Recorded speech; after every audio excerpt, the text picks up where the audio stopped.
Hello guys, నేను Vasavi. Welcome to my YouTube channel. ఈరోజు నేను 10th క్లాస్ కి సంబంధించిన మ్యాథ్స్ లో chapter some applications of trigonometry నుంచి ఎక్సర్సైజ్ 9.1 లోని 4th ప్రాబ్లమ్ ని నేను మీకు ఇక్కడ ఎక్స్ప్లెయిన్ చేసి చూపించబోతున్నాను.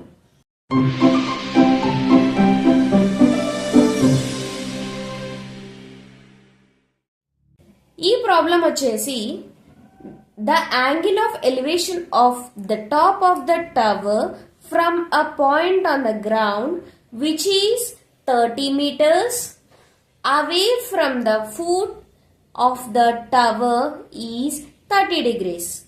Find the height of the tower అని అడిగారు. మనం ఈ టవర్ యొక్క హైట్ ని కనుక్కోవాలి. ఇక్కడ ఒక పర్టిక్యులర్ పాయింట్, ఈ పాయింట్ దగ్గర నుంచి టవర్ వచ్చేసి మనకి 30 మీటర్స్ డిస్టెన్స్ లో ఉంది. ఈ పాయింట్ దగ్గర నుంచి టాప్ ఆఫ్ ది టవర్ కి యాంగిల్ మనకి 30 డిగ్రీస్ ఫామ్ అయింది. అలా అయినప్పుడు ఈ హైట్ టవర్ ఎంత అనేది మనం కనుక్కోవాలి. ఎలాగో ఇప్పుడు మనం చూద్దాం. ఇక్కడ వచ్చేసి మనకి యాంగిల్ కి ఆపోజిట్ సైడ్ కనుక్కోవాలి, ఎడ్జసెంట్ సైడ్ మనకి తెలుసు కదా. అలా ఉన్నప్పుడు opposite side and adjacent side ఈ రెండింటి మధ్యలో ఉండే ట్రిగ్నోమెట్రిక్ రేషియో ఏంటిది? Yes, tan θ. Okay, tan 30 degrees direct గా వేస్తున్నాను నేను. ఓకే, tan 30 అంటే ఏంటి? tan 30 డిగ్రీస్ అంటే మనం ఏం తీసుకుంటాము? Opposite side by adjacent side, right? Opposite side by adjacent side. ఇక్కడ ఆపోజిట్ సైడ్ ఏంటి మనకి తెలియదు కాబట్టి నేను ఆపోజిట్ సైడ్ ని x అనుకుంటాను, రైట్? అలాగే ఎడ్జసెంట్ సైడ్ మనకి తెలుసు. ఈ పాయింట్ దగ్గర నుంచి ఈ టవర్ కి మధ్యలో ఉన్న డిస్టెన్స్ ఏదైతే ఉందో అది ఎడ్జసెంట్ సైడ్ అవుతుంది. So 30 metres. ఓకే, tan 30 అంటే వాల్యూ ఏంటి? మనకి ట్రిగ్నోమెట్రిక్ రేషియో టేబుల్లో చూసుకున్నట్లయితే tan 30 వాల్యూ వచ్చేసి మనకి 1/√3 అవుతుంది. అండ్ ఇక్కడ వచ్చేసి మనకి ఏమొచ్చింది? x/30 మీటర్స్ ఉంది. ఇప్పుడు x మనం ఫైండ్ అవుట్ చేయాలి అంటే ఇవి రెండింటిని క్రాస్ మల్టిప్లికేషన్ చేయండి.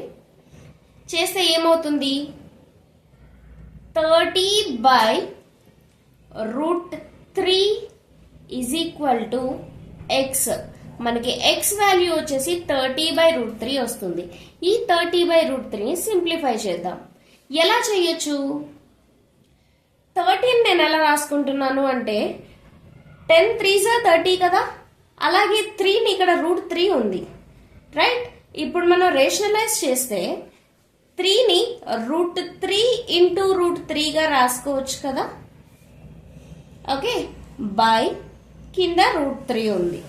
ఇప్పుడు న్యూమరేటర్ లో ఉన్న √3, డినామినేటర్ లో ఉన్న √3 రెండు క్యాన్సిల్ అయిపోతే మనకి x వాల్యూ వచ్చేసి 10√3 వస్తుంది. అంటే ఈ హైట్ ఆఫ్ ది టవర్ వచ్చేసి మనకి ఏమొచ్చింది? 10√3 మీటర్స్ వచ్చింది. అంతే, ప్రాబ్లం సాల్వ్డ్. ఈ రకంగా మనం, ఇది చాలా సింపుల్ ప్రాబ్లం, ఏమీ లేదు. మనం డయాగ్రామ్ ని యూజ్ చేసి, ట్రిగ్నోమెట్రిక్ రేషియోస్ ని యూజ్ చేసి మనం ఈజీగా ఈ వాల్యూస్ అన్నిటిని మనం ఫైండ్ అవుట్ చేయొచ్చు. ఈ వీడియో కనుక మీకు నచ్చినట్లయితే దయచేసి మన ఛానల్ ని సబ్స్క్రైబ్ చేసుకోండి. అలాగే ఈ వీడియోని లైక్ చేయండి, షేర్ చేయండి. అలాగే మీ అభిప్రాయాన్ని కామెంట్స్ రూపంలో నాకు తెలియజేయండి. మరో సరికొత్త ప్రాబ్లంతో మళ్ళీ మీ ముందుకు వస్తాను. అప్పటి వరకు హ్యాపీ లెర్నింగ్. Bye bye.